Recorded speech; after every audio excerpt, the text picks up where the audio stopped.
And breaking news right now, a school in Katy ISD has shut down because of an outbreak of COVID-19. We're talking about Seven Lakes High School. It will be closed until next Wednesday, and the school's principal is warning families that off-campus behavior may increase on-campus COVID cases.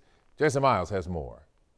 Classroom desks are organized with extra space between. Katy ISD students have strict protocols while on campus, like those laid out in a series of instructional videos. Students are asked to clean their hands with a liquid sanitizer and to take a wipe to clean their workspace or desk prior to the start of class. But not all teenagers may be following guidelines away from school.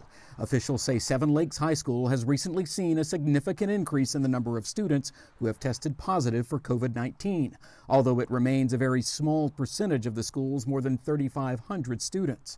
In a letter to parents and others yesterday, the principal wrote in part, quote, "Through contact tracing, it has been determined that many of the positives can be linked back to medium to large-scale gatherings involving our students.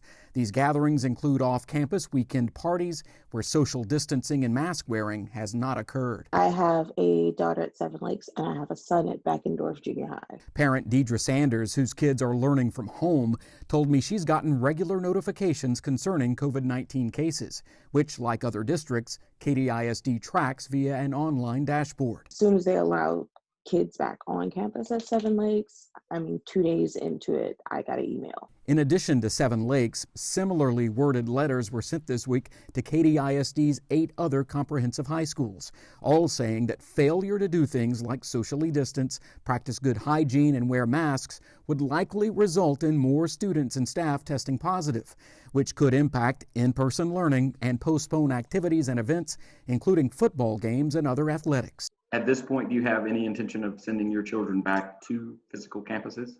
I have no intention of sending my kids back to campus until at least January, and that's still a big if.